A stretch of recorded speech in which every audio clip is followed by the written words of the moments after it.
some of you may not have had the experience. Lindsay has, I know.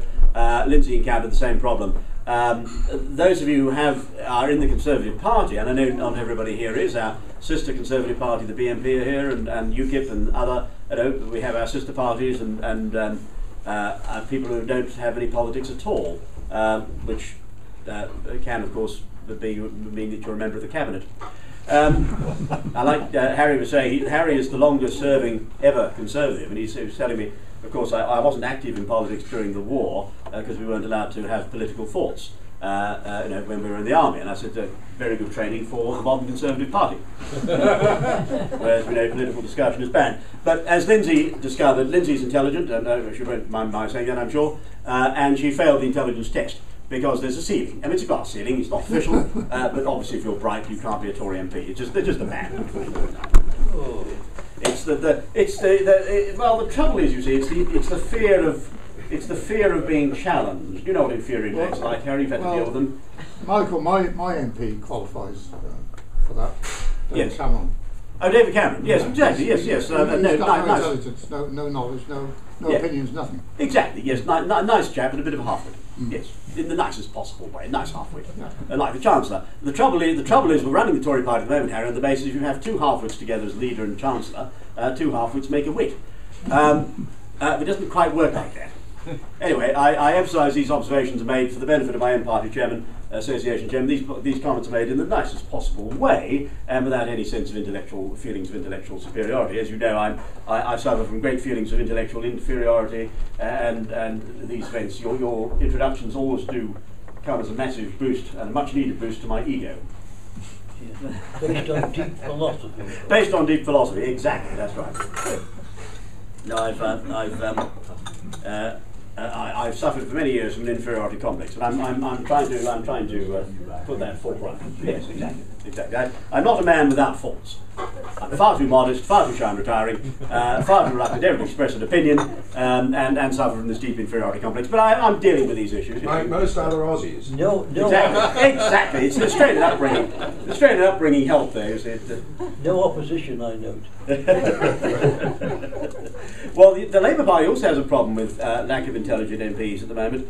It's a bit difficult running a political party with only one intelligent MP, Gordon Brown, and he's in Scotland and has kind of gone away in a hissy fit at the moment. I don't blame him.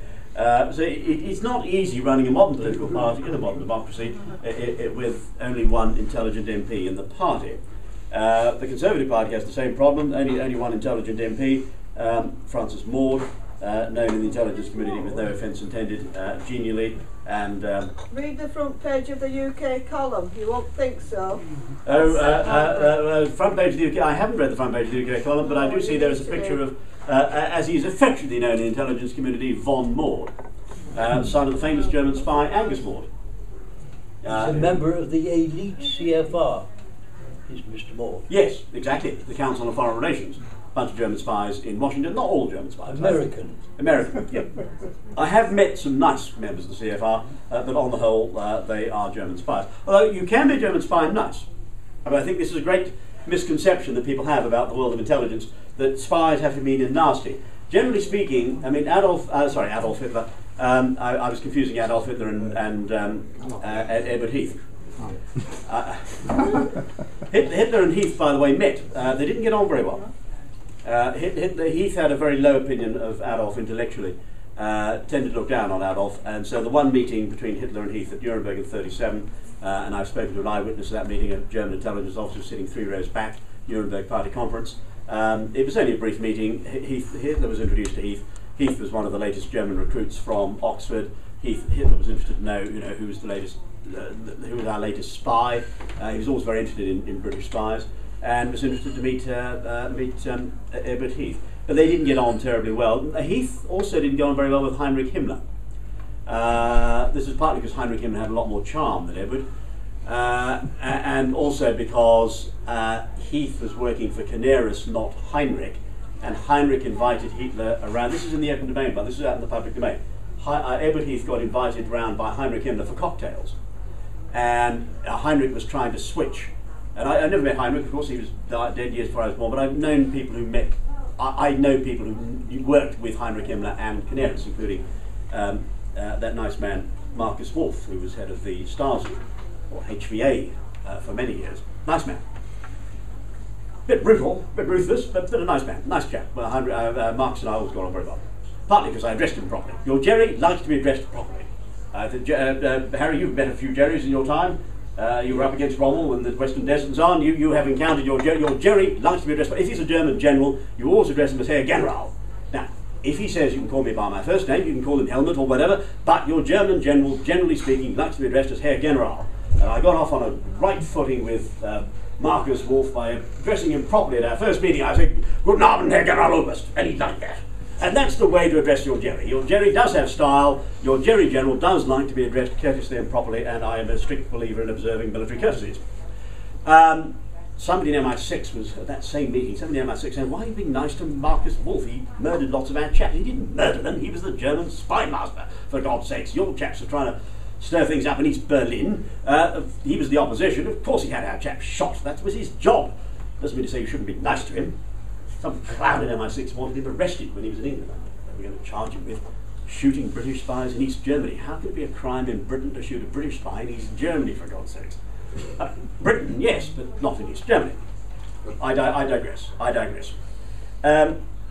Big mistake to think that your Jerry spy, or your spies generally, are nasty people. They may do unpleasant things, but they can be quite charming. Generally speaking, if you're a spy, it's better to be charming, because people are less suspicious of you. Ted Heath, who lacked charm completely, was the one exception that proves the rule. A spy totally without charm, and nobody ever guessed until virtually towards the end. In fact, he wasn't outed as a German spy until after he had died in 2005 by Christopher Story, who was very sadly murdered only 3 months ago. Many of you will have known him. Yes, coming back to the operation over Korea, Eisenhower running the Korean War from the German end in Washington. So Eisenhower was covering for the Germans in Washington. Attlee initially was covering for the Jerrys in London. And then Harry, the chairman, has a higher view of Attlee than I. Eisenhower was completely under the American elite ruling. That's how he became appointed as a colonel to be the commander-in-chief of all Allied forces. Exactly. The influence was directly from America. Exactly. As was the order to move his troops to the south when we wished to move our troops further north to Berlin. Exactly. He was acting under American orders all the time. And who was his protege? He was the protege of whom in the Pentagon? Or it wasn't the Pentagon, wasn't built till after all, but which was the American general, you would say, Harry, who did most to bring along Eisenhower's meteoric rise without a trace in World War II? No, I don't think it was a general. I think it was somebody in the Rockefeller area. Now, but your Rockefeller is a Jerry. You see, this is where we get confusion. He's partly Turkish, partly German. Partly Turkish, exactly. Your Rockefeller, exactly. Yes, there is a Turkish connection. But your Rockefeller is not an American. Might be born in America, might have an American-sounding accent, might have an American name, would not necessarily be called von Rockefeller or Helmuth, but your Rockefeller tends to be a Jerry. The Rockefellers are German-American. And this is one of the things we've discovered. We have been a little bit slow picking this up. German Americans tend to go often down to the 4th generation. The loyalty is to the fatherland, right down through. Normally your first generation immigrant is loyal to the fatherland. German immigration, remember in the 19th century, a lot of German immigration to the States had to be sponsored by Germany. You didn't get out of Prussia, you didn't just emigrate out of Prussia, you had to get provision. All German immigrants in the 19th century emigrated with the permission of the German government. And the German strategy, and it's the strategy we see in our own country these days with immigration, the strategy was to undermine the United States gradually over decades by immigration. And one German would push another German, so your Rockefeller, German-American elite, always keen to push other Germans. Now the German spy who did most to promote Eisenhower in the army was an interesting chap called General George C. Marshall, who, if you recall, helped the recovery of Germany, surprise, surprise, after the war by sloshing large amounts of American taxpayers' dollars in the direction of Germany. Good heavens. Gave us a few as well to disguise the whole operation, but Marshall was a German spy. He worked closely with Ernest King. So Marshall, the Germans ran the American army and the American navy. And then you wonder why there were so many